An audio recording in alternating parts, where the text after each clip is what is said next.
So start பண்ணலாமா? So இந்த கிளாஸ்ல நம்ம என்ன பண்ண போறோம்னா, இஸ்ரேல் காசா வார ஒரு டிஃபரெண்ட் பெர்ஸ்பெக்டிவ்ல பார்க்க போறோம். அதுல ஃபர்ஸ்ட் பெர்ஸ்பெக்டிவ் நான் பார்க்கறதுக்கு முன்னாடி ஒரு திங்கரை இன்ட்ரோ பண்றேன். நாம் சாம்ஸ்கி சிம்பிளா சொல்றாரு. இப்ப இருக்கிற எந்த மீடியாவும் மக்கள் கிட்ட ஃபேக்ட சொல்றது இல்ல. ஒரு நியூஸோட ஃபேக்ட சொல்றது கிடையாது. அப்ப என்ன பண்றாங்க? மீடியா வந்து ஒரு கூலியால வேலை செய்யுது. யாருக்கு? யார் வேணா இருக்கலாம். கவர்மெண்டா இருக்கலாம், இல்ல கார்ப்பரேட்டா இருக்கலாம். ஸோ அவங்களுக்கு என்ன ஒப்பீனியனை மக்கள்கிட்ட போய் சேர்க்கணுமோ, அந்த ஒப்பீனியனை சேர்க்கிற ஒரு டூல் தான் மீடியா. சிம்பிள்ல மேனுஃபேக்சரிங் தி கன்சென்ட். இதான் அவரோட முக்கியமான ஐடியா. மீடியா ஃபேக்ட சொல்றது இல்ல, மக்கள் கிட்ட இருந்து கன்சென்ட்டை வாங்கிடுது. கன்சென்ட்டை மேனுஃபேக்சர் பண்ணுது. ஃபார் எக்ஸாம்பிள் இஸ்ரேல் காசா வார். அதோட பேசிக் ஃபேக்ட்ஸ் மக்கள்கிட்ட சொல்லாம இஸ்ரேல் காசா வார மக்கள் எப்படி பார்க்கணும்? கரெக்ட்னு சொல்லுமா, தப்புன்னு சொல்லுமா? இஸ்ரேல் வந்து காசாவை அட்டாக் பண்றது கரெக்ட் அப்படின்னு யூஎஸ்ஏ யோசிக்குதுன்னா அந்த பாயிண்ட்டை மக்கள்கிட்ட போய் சேரு. அதுக்கு எதெல்லாம் முக்கியமான ஃபேக்ட்ஸோ, டேட்டாஸோ, பிக்சர்ஸோ அந்த பிக்சர்ஸை மட்டும் பப்ளிஷ் பண்ணு. ஸோ மீடியாவோட அல்டிமேட் எய்ம் ஒரு டாப் பவர் என்ன யோசிக்குதோ அதே மாதிரி மக்களை யோசிக்க வைக்கிறதுக்கான கன்சென்ட்டை உருவாக்குறதுக்கான ஒரு டூல் தான், ஒரு ஃபேக்டரி தான் மீடியா. மேனுஃபேக்சரிங் தி கன்சென்ட். எப்படி ஒரு பொருளை இண்டஸ்ட்ரி மேனுஃபேக்சர் பண்ணுதோ அதே மாதிரி மக்களோட ஒப்பீனியனை மேனுஃபேக்சர் பண்ற ஃபேக்டரியா மீடியா மாறிடுச்சு. நாம் சாம்ஸ்கியோட மேனுஃபேக்சரிங் கன்சென்ட். இப்போ இந்த ஆங்கிள் இஸ்ரேல் காசா வர ஃபர்ஸ்ட் பார்க்கலாம். பட் அதுக்கு முன்னாடி இந்த பெர்ஸ்பெக்டிவ் ஏன் முக்கியம் தெரியுதா? இஸ்ரேல் பண்றது என்ன? ஒரு ஜெனோசைட். ஒரு குறிப்பிட்ட மக்களை அழிக்குது. ஜெனோசைட் தெரிஞ்சதுக்கு அப்புறமும் எல்லா கண்ட்ரிஸும் இஸ்ரேல ஏன் எதிர்க்கல? ஏதோ ஒரு வகையில இந்த ஜெனோசைட்ல எல்லா கண்ட்ரியும் சைலண்ட் ஆயிடுச்சுல ஸ்டார்டிங்ல இருந்து. விச் மீன்ஸ் ஏதோ ஒரு ஆங்கிள் எல்லா கண்ட்ரி கிட்ட இருந்தும் அவங்க கன்சென்ட்டை மீடியா மேனுஃபேக்சர் பண்ணி கொடுத்துருக்கு. அது எப்படி? ஸோ ஃபர்ஸ்ட் என்ன பண்ணணும்? இஸ்ரேல் காசா வரல நிறைய நியூஸ் இருக்கு, நிறைய ஃபேக்ட்ஸ் இருக்கு, நிறைய பிக்சர்ஸ் இருக்கு, வீடியோஸ் இருக்கு. இதுல எந்த நியூஸ் ஃபர்ஸ்ட் மக்களுக்கு போய் சேரணும்? அக்டோபர் 7, 2023 அட்டாக்ல Israel citizens were captured by Hamas. So இஸ்ரேலோட சாமானிய மக்களை ஹமாஸ் என்ன பண்ணிடுச்சு? கடத்திட்டு போயிட்டு ஹாஸ்டேஜா வச்சிருக்கு. ஓகேயா? அப்ப அந்த இன்னசென்ட் மக்களை காப்பாற்றணும்னா வேற வழி கிடையாது, காசாவை அட்டாக் பண்ணணும். காசா மேல பாம்பு போடணும். எதுக்கு?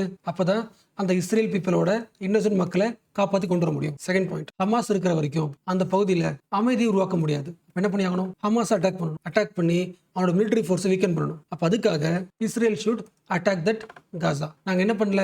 பாலஸ்தீன் மக்களை அட்டாக் பண்ணல. எங்க எய்ம் என்ன? ஹமாஸை டிஸ்மேண்டில் பண்ணணும். அவங்கள டிஸ்மேண்டில் பண்ணணும்னா அட்டாக் பண்ணி தான் ஆகணும். ரெண்டாவது பெர்ஸ்பெக்டிவ், காசாவில் நிறைய பகுதியில் வெப்பன்ஸ் இருக்கு. அந்த எல்லா வெப்பன்ஸையும் ரிமூவ் பண்ணாத வரைக்கும் அமைதி உருவாகாது. என்ன பண்ணி ஆகணும்? உள்ள பூந்து காசாவை சண்டை போடணும். அப்ப இஸ்ரேலோட மெயின் எய்ம் என்னன்னா, மீடியாவோட பாயிண்ட் ஆஃப் வியூ, இந்த war is only for returning hostages. இப்ப என்ன பண்ணுவாங்க? இஸ்ரேல் மக்கள் கடத்திட்டு போன வீடியோலாம் பப்ளிஷ் பண்ணிட்டே இருப்பாங்க சோஷியல் மீடியாவில். பிளஸ் நம்ம ஹமாஸை டிஸ்மேண்டில் பண்ணியே ஆகணும். ஏன்னா அவங்க தான் காரணமே. பிளஸ் காசா பகுதியை டிஸ்ஆர்ம் பண்ணணும். காசாவோட நிறைய பகுதியில் ஆர்ம்ஸ் இருக்கு. அது இருக்கிற வரைக்கும் அமைதி உருவாக்க முடியாது. அப்ப இந்த மூணு தீமுக்கு ஏற்ற மாதிரி எல்லா நியூஸ், டேட்டாஸ், ஃபேக்ட்ஸ் எல்லாமே சோஷியல் மீடியாவில் வந்துகிட்டே இருக்கும். எல்லா கண்ட்ரிஸ் என்ன பண்ணுவாங்க? இஸ்ரேல் பக்கம் நின்றுவாங்க. What is reality? First aim என்ன? Returning the hostages. அதுக்கு என்ன பண்ண? காசாவில் மக்கள் வாழ்ந்த பகுதியில் அட்டாக் பண்ண, பாம்பு போட்ட. ஸோ இஸ்ரேல் வந்து மக்கள் வாழ்ற பகுதியில் ஏன் பாம்பு போட்டாங்க? சிவிலியன் ஏரியாஸை ஏன் அட்டாக் பண்ணாங்க? அங்கே அட்டாக் பண்ணுறதுக்கும் ஹாஸ்டேஜஸ்க்கும் எந்த லிங்க்குமே கிடையாது. லாஜிக் புரியுதா? அவங்க மக்களை கொண்டு வர்றதுக்கு காசாவில் வாழ்ந்த அந்த ஹாஸ்டேஜஸ்க்கும் சம்மந்தம் இல்லாத குழந்தைகளையும் பெண்களையும் ஏன் கொள்ளணும்? இந்த டேட்டாஸ் வெளியே வரல. அப்ப இந்த ஈவெண்டோட ரியாலிட்டி என்ன? இஸ்ரேலுக்கு காசா மக்களை அட்டாக் பண்ணணும். அதுக்கான பாயிண்ட் என்னது? எங்க மக்களை கொண்டு வரதுக்கான அட்டாக் இது. அப்படி ரிவர்ஸ்ல இது ஒரு பாயிண்ட். ஹமாஸா டிஸ்மேண்டல் பண்ணணும். நாங்க என்ன பண்றோம்? குண்டு போடுறோம். ஓகே, உங்களோட குண்டுகள்லாம் எந்த இடத்த அட்டாக் பண்ணுச்சு? ஹாஸ்பிட்டல், ஸ்கூல்ஸ், இது ரெண்டுத்தையும் அட்டாக் பண்ணதுக்கு அப்புறம் அடுத்து என்ன பண்ண? அந்த பகுதிக்கு ஹியூமனிட்டரியன் எய்ட்ஸ் எதுவும் வரக்கூடாது. ஹெல்த், ஃபுட்டு எதுவுமே உள்ள வராம பிளாக் பண்ணியாச்சு. ஸோ ஹமாஸை டிஸ்மேண்டில் பண்றதுக்கும் ஸ்கூலை இடிக்கிறதுக்கும் என்ன சம்பந்தம்? கரெக்டா ஓரளவுக்கு லிங்க் பண்ண முடியுதா? ஒரு ஆர்மி போயிட்டு ஒரு ஊர்ல இருக்கிற குழந்தைகளையும் பெண்களையும் கொலை பண்ணிட்டு அந்த ஊர்ல இருக்கிற ஹாஸ்பிட்டல், ஸ்கூலையும் டிஸ்ட்ராக்ட் பண்ணிட்டு வர்ற எய்டை கட் பண்ணிட்டு அடுத்த பாயிண்ட், காசாவில் நிறைய பகுதியில் குண்டு இருக்கு, டிஸ்ஆர்ம் பண்ணணும் அப்படின்ற பேர்ல அடுத்து என்ன பண்ணீங்க? அந்த ஊரோட எல்லா எலக்ட்ரிசிட்டி லைன்ஸும் கட் பண்ணியாச்சு. எல்லா வாட்டர் பைப்பையும் அட்டாக் பண்ணியாச்சு. யோசிக்க முடியுதா? 24/7 எலக்ட்ரிசிட்டி கிடையாது. எல்லா வாட்டர் பைப்பும் நொறுக்கியாச்சு. ஹாஸ்பிட்டலும் இல்லை. ஸோ மக்களுக்கு தண்ணி வராது. தண்ணி வரல, மக்கள் என்ன பண்ணுவாங்க? கடல் தண்ணியை குடிக்க ஆரம்பிச்சாங்க. டர்ட்டி வாட்டர் குடிக்க ஆரம்பிச்சாங்க. இப்போ என்ன ஆகுது? மக்களுக்கு நோய் வந்துச்சு. நோய் வந்து நிறைய பேர் இறந்து போனாங்க. ஸோ இது வந்து செகண்ட் பெர்ஸ்பெக்டிவ். ஸோ ஒரு பக்கம் மீடியாவில் ஹாஸ்டேஜஸ், டெரரிசம், டிஸ்ஆர்மமெண்ட் இது எல்லாத்தையும் திரும்ப திரும்ப சொல்லி இன்னொரு சைட்ல சைலண்டா இன்னொரு சைட்ல ஜெனோசைட் நடந்தது. அப்ப இந்த பிக்சர்ஸ் அதிகமா வெளியே வரல. லாஜிக் புரியல. ரொம்ப சிம்பிளா சொல்லணும்னா இஸ்ரேல் வந்து ஜெனோசைட் பண்ணதுதான். எதுக்குன்னா it is the self defence. எங்களை பாதுகாக்கணும், டெரரிசம் வேணாம், எக்ஸ்ட்ரா பீஸ் உருவாக்கணும். இந்த காரணத்தை சொல்லி ஜெனோசைடை ஈக்குவல் பண்ணிடுச்சு. யாரும் ஒத்துக்கிட்டாங்க? எல்லா வெஸ்டர்ன் கண்ட்ரிஸும் ஒத்துக்கிட்டாங்க. So this is the exact case study for manufacturing consent. இப்போ நீங்க சொல்லுங்க, ஏதோ ஒரு காரணத்துல ஒரு மிலிட்டரி ஃபோர்ஸ் அனுப்பி குழந்தைங்களை, பெண்களை அட்டாக் பண்றது, அது ஊரோட முக்கியமான ஹெல்த், ஸ்கூலு அதை அடிக்கிறது, அப்புறம் electricity lines, water supply cut பண்றது, ஹெல்ப்பை கட் பண்றது, இவ்வளோ விஷயம் பண்றாங்கன்னா அவங்களோட மெயின் மோட்டிவ் என்னன்னு கண்டுபிடிக்க முடியுதா? This is not Israel Gaza war. இந்த ஈவெண்ட்ல இருந்து இஸ்ரேலோட எய்ம் அவங்களால கண்டுபிடிக்க முடியுதா?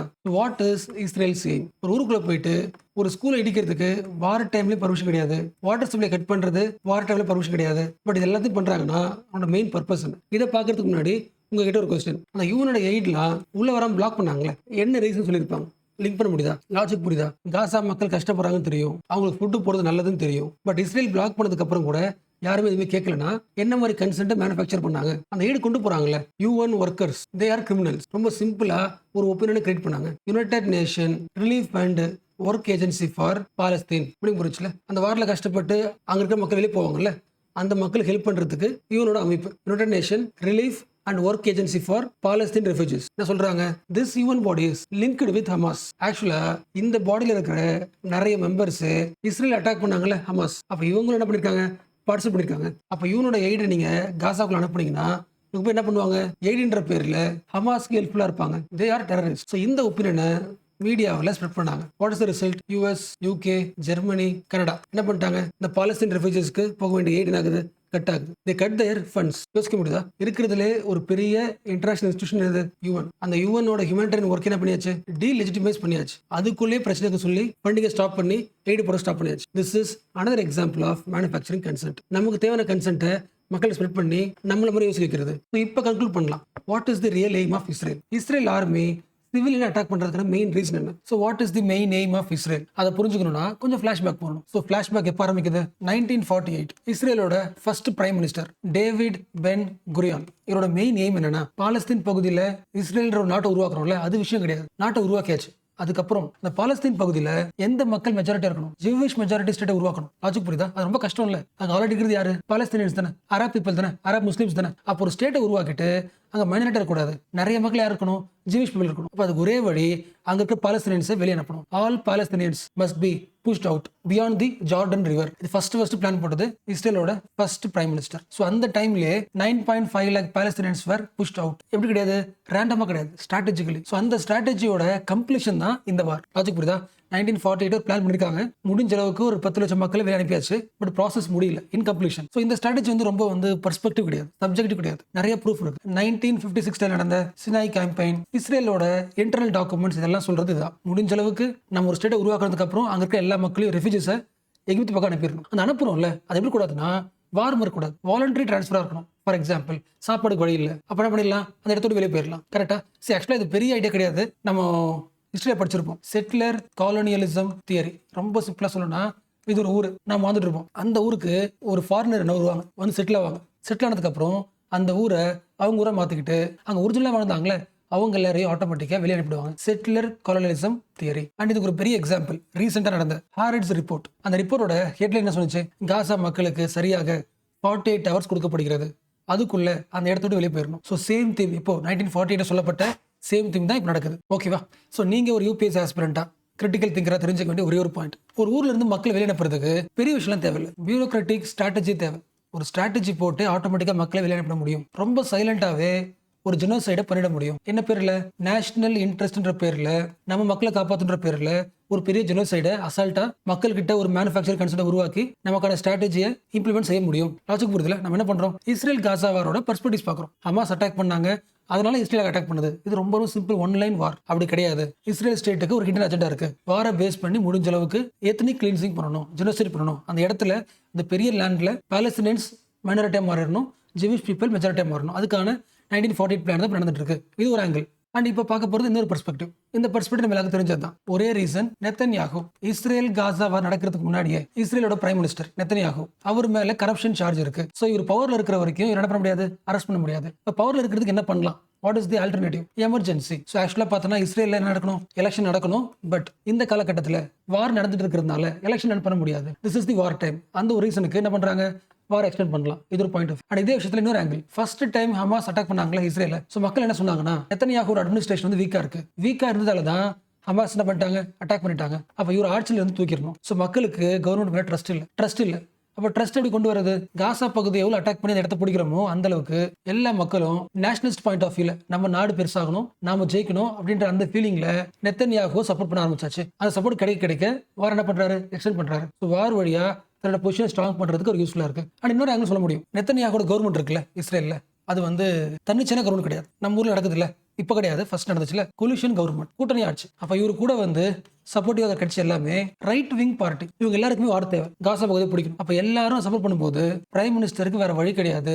ஒருவேளை வார ஸ்டாப் பண்ணிட்டாருன்னா இந்த எல்லாருமே ஆட்சியில் சப்போர்ட் பண்றாங்களே, சப்போர்ட் வாங்கிடுவாங்க, திருப்பி வாங்கிடுவாங்க. அப்போ கவர்மெண்ட் ஆயிடும், கொலாப்ஸ் ஆயிடும். அப்போ பாக்குறதுக்கு வந்து ஒரு இஸ்ரேல் காசாவர் பெரிய வாரமும் இருக்கும். ரொம்ப சிம்பிளா சொல்லணும்னா தன்னோட பாலிடிக்ஸ்ல வித்ஸ்டாண்ட் பண்றதுக்கு கூட ஒரு வாரம் உருவாக்க முடியும். அது ஒரு பெஸ்ட் எக்ஸாம்பிள் இஸ்ரேல் வார். கரெக்டா? ஃபார் எக்ஸாம்பிள், கடைசி ஒரு மாசமா என் மேல மக்களுக்கு ஒரு பயங்கரமான கோவம் இருக்கு. யார் யோசிக்கிறா? பிரைம் மினிஸ்டர் யோசிக்கிறார். There was an public anger. இந்த ஆங்கர் என்ன பண்ண முடியும்? ஈஸியா டைவர்ட் பண்ண முடியும். எது வழியா? நேஷனலிஸ்டிக் ஃபீலிங் வழியாக. நமக்கான ஆப்போசிட் கண்ட்ரி கூட வாருக்கு போகும்போது ஆட்டோமேட்டிக்கா இந்த ஆங்கர் என்ன மாறிடும்? அதே ஆளோட கேரக்டரை ரீபில்ட் பண்ண வைக்கும். ஸோ வாருக்கு இத்தனை ஃபேஸஸ் இருக்கு. அண்ட் இப்படி சொல்ல முடியும், இந்த வார் நடந்திருக்கிறதால தான் நிறைய ஃபாரின் கண்ட்ரிஸோட சப்போர்ட் வந்து யார் கிடைக்குது? இஸ்ரேல் கிடைக்குது. என்ன சப்போர்ட்? Military support. இந்த வாரை ஸ்டாப் பண்ணிட்டா இந்த சப்போர்ட் யார் கிடைக்காது? இஸ்ரேலுக்கு கிடைக்காது. அப்ப என்ன ஆகலாம்?